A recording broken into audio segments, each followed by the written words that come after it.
కొకపేటలో రాజ్ తరుణ్ ఇంటి వద్ద హైడ్రామా నెలకొంది. రాజ్ తరుణ్ ఇంటికి ఆయన పేరెంట్స్ వచ్చారు. అప్పటికే ఆ ఇంట్లో లావణ్య నివాసం ఉంటుంది.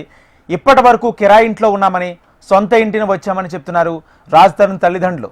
అయితే తనను ఇంటి నుంచి గెంటి వేయడానికి వచ్చారని లావణ్య ఆరోపిస్తుంది. పోలీసుల సమక్షంలోనే తనపై దాడి జరిగిందని ఆరోపిస్తుంది. ఈ విషయంపై పోలీస్ స్టేషన్లో ఫిర్యాదు చేస్తానని లావణ్య చెప్తుంది.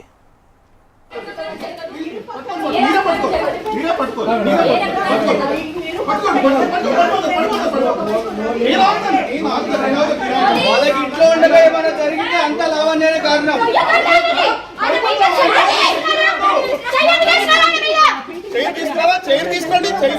చైర్ తీసుకురండి.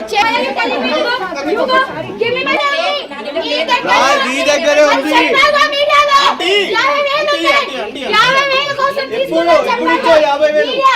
చెప్పిందా 50,000 కోసం ఫోన్ తీసుకున్నా అని చెప్పి ఇప్పుడు ఫోన్ అడిగితే లేదని చెప్తుంది.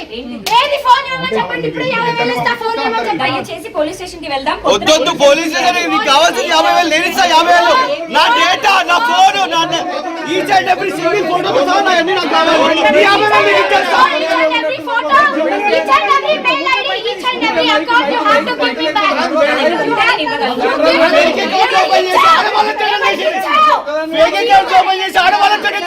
నా భార్యని స్టేటస్ చేసి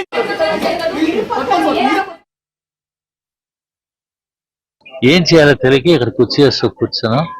సామాన్లు ఇక్కడ నుంచి మెయిన్ గేట్ అవతల ఇసిరి మన దగ్గర వాళ్ళు రిక్వెస్ట్ చేసుకొని సామాన్లు ఇక్కడ పెట్టుకొని ఈ బ్యాగ్ నా దగ్గర మందులు అన్నీ ఉంటాయి. ఈ బ్యాగ్ మా దగ్గర పెట్టుకొని అలా కూర్చున్నాం.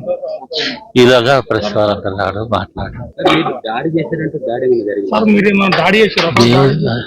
సార్ మాకు దాడి చేయాలన్న ఆలోచన లేదు. అదే మాకు ఆలోచన లేదు. మాకు దాడి చేయాలన్న ఆలోచన లేదు. నిజంగా నేను రానిచ్చేదాన్నండి. కబ్జా చేసుకొని దీన్ని పంపించేయాలి అన్నది వచ్చారు.